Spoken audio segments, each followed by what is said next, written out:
comment vous a-t-on expliqué que votre opération, soit reportée, pour la troisième fois? Alors, on nous explique en fait, simplement que, étant donné que les lits de réanimation sont complets, toutes les opérations qui vont nécessiter, par la suite un passage dans ces, dits services de réanimation ne peuvent pas être effectuées comme, simplement qu'il n'y a pas de place, en fait. Il y a également le fait que, beaucoup de blocs sont fermés, manque de personnel.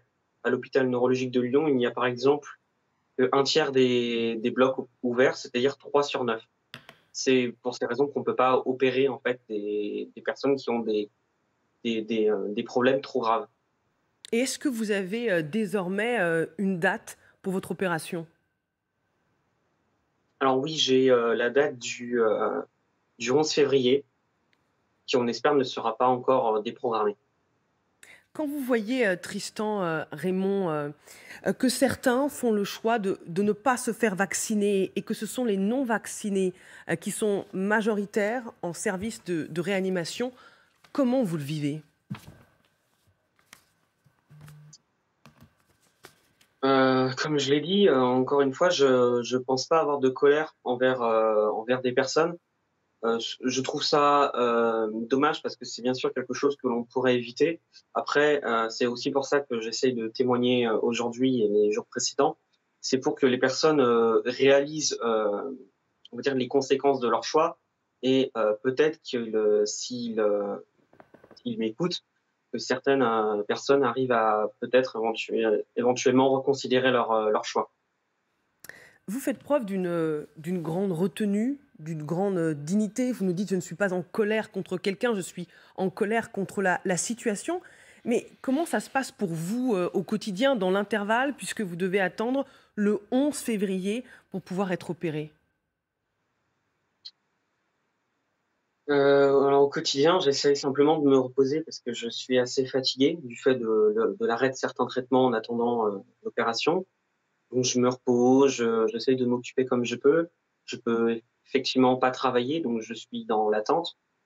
Mais, pour, certaines personnes, ça pourrait être plus compliqué. Moi, j'arrive encore assez bien à supporter le fait de rester, chez moi, pendant plusieurs journées.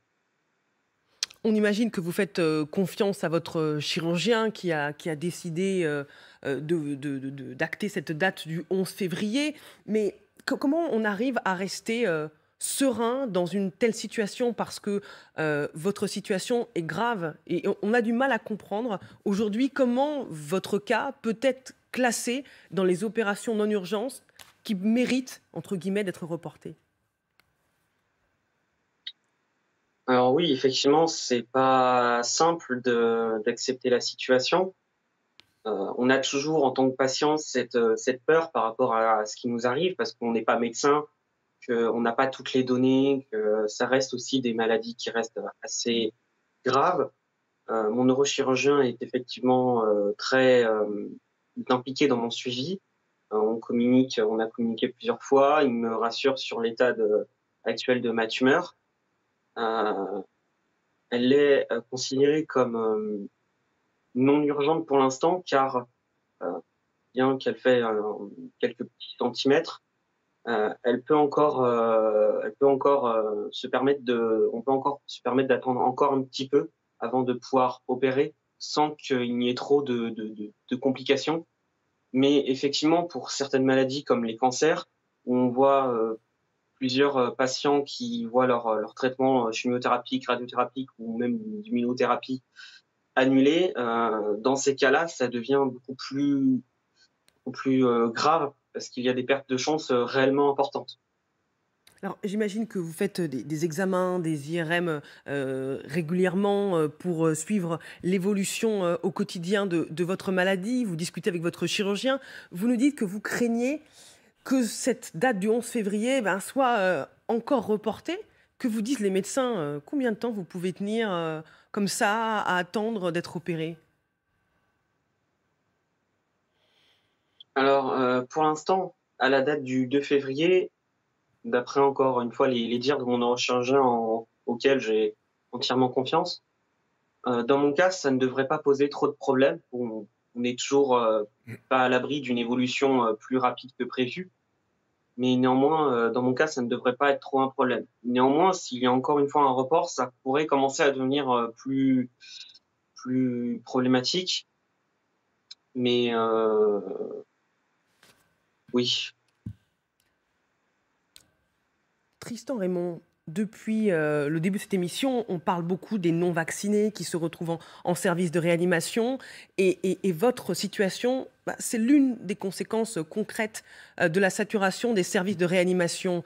Alors certains non-vaccinés sont très méfiants, ils se méfient de la parole politique, ils se méfient de la parole scientifique, ils se méfient de la parole médiatique. Peut-être que vous pouvez trouver les mots pour les convaincre. Qu'est-ce que vous diriez à un non-vacciné ce matin?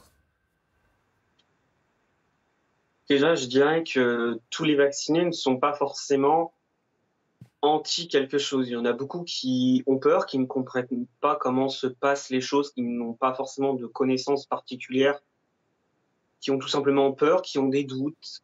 Beaucoup de personnes aussi sont des personnes qui ont fait les 2 doses, mais qui hésitent à faire la 3e parce qu'ils ne comprennent pas pourquoi en fait tout cela arrive, pourquoi chaque mois on fait des nouvelles mesures, il y a des choses différentes, on reprogramme des vaccinations. Donc il y a aussi beaucoup de personnes qui, je pense, sont perdues. Et simplement, ce que j'aimerais dire, c'est de simplement essayer de comprendre l'impact que ça a actuellement sur la société française et de penser à tous ces gens qui ont aujourd'hui des soins qui sont reportés, qui sont parfois même annulés. C'est très courageux ce matin de la part de Tristan Rémond de prendre le temps de nous parler, lui qui est fatigué. Il nous raconte à l'instant que ses traitements sont arrêtés, que son opération a été reportée pour la 3e fois au 11 février et on espère pour Tristan qu'elle aura lieu. Professeur, ce cas, c'est la preuve très concrète que la situation à l'hôpital, elle est grave.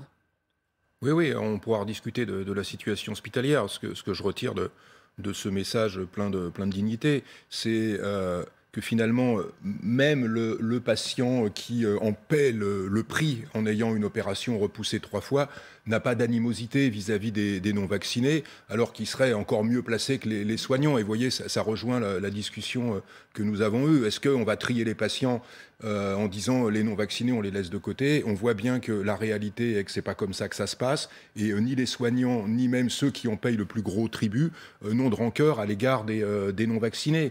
Il faut continuer à les convaincre et le message doit y contribuer. En soignant tout le monde le plus rapidement possible. On pourra rediscuter effectivement des difficultés de l'hôpital qui sont pour partie responsables de la nécessité de reporter un certain nombre d'interventions. Farida Aglani. Moi d'abord, je voudrais adresser un message de sympathie et de solidarité à Tristan Rémond parce qu'effectivement, il est digne et son témoignage est émouvant et poignant. Tout à l'heure, on parlait de l'hospitalisation de la mort de Grishka Bogdanov et de l'hospitalisation de son frère, qui doit être un symbole pour convaincre les non-vaccinés. Et là, en l'occurrence, c'est aussi le symbole de tous les patients qui, aujourd'hui, ne sont pas soignés, tout simplement. C'est le cas de Tristan Rémond, c'est le cas de ceux qui attendent une greffe rénale, c'est le cas de ceux qui ne vont pas consulter parce que les rendez-vous sont reportés pour avoir un diagnostic. C'est le cas de ceux qui sont aussi qui ont une atteinte, qui ont un cancer. Donc c'est le cas de milliers de Français aujourd'hui. Et c'est le cas aussi de la difficulté qu'on a dans les hôpitaux aujourd'hui. Vous savez, il y a un plan blanc. Il y a un plan blanc, ce qui fait que le plan blanc a été déclenché dans les hôpitaux, ce qui permet ces déprogrammations, ces déprogrammations non urgentes, dites non urgentes, parce qu'effectivement, dans le cas d'opérations, quand on sait qu'il y a derrière une réanimation qui est nécessaire, eh bien, on ne peut pas emboliser encore plus les services de réanimation. Donc là, ce témoignage nous montre parfaitement les difficultés rencontrées au quotidien dans les hôpitaux pour nous, pour les soignants. Et c'est vrai que, eh bien, on en parle parlait déjà lors de la première vague. Aujourd'hui, on n'a pas encore comptabilisé les conséquences de cette crise Covid, de cette crise sur la santé des Français, et de cet impact en fait sanitaire de tous ceux qui n'ont pas été consultés et qui n'ont pas eu cette prévention nécessaire qui permet cette prise en charge au plus rapide et donc cette longévité de vie quand on sait qu'on est pris en charge le plus tôt possible. Et donc, on voit bien que la triste réalité dans les hôpitaux, c'est de déprogrammer, c'est aussi de fermer des lits. Il parlait tout à l'heure des fermetures de lits. Il faut savoir qu'il y a des fermetures de lits parce qu'il n'y a pas assez de soignants. Il faut savoir qu'il y a des fermetures de lits aussi parce que les soignants sont épuisés, ils reviennent sur leur jour de repos. Les soignants n'ont pas pris de vacances. On est dans une 5e vague, on parle de la 3e dose, de la 4e dose. Donc effectivement, il faut vacciner, mais il a raison de préciser qu'il faut de la pédagogie parce que les Français ne comprennent pas pourquoi cette 3e dose. Et donc c'est nécessaire que le gouvernement ait cette pédagogie pour expliquer. Notamment sur la situation à l'hôpital. Une dernière question pour vous, Tristan Rémond. Est-ce que l'hypothèse d'être transféré dans un autre hôpital pour vous faire opérer plus rapidement a été mise sur la table? Je ne pense pas que de toute manière il y ait énormément de place dans d'autres hôpitaux. Et puis de toute manière, je suis pas sûr qu'il y ait énormément également d'autres neurochirurgiens disponibles à l'heure actuelle. Mon neurochirurgien me suit déjà depuis plusieurs années à cause d'un problème de santé précédent. C'est effectivement quelque chose qui n'a pas été mis sur la table, mais je pense justement parce qu'il n'y a pas d'autres possibilités dans d'autres hôpitaux, du moins proches de Lyon.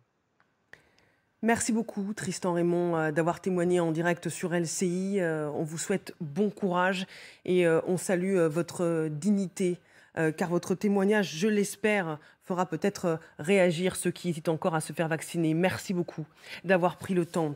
Dans un instant sur LCI, on va parler de cette stratégie d'Emmanuel Macron, de ces mesures sanitaires. Sont-elles suffisantes face à la reprise de l'épidémie? Mais d'abord, les essentiels. LCI.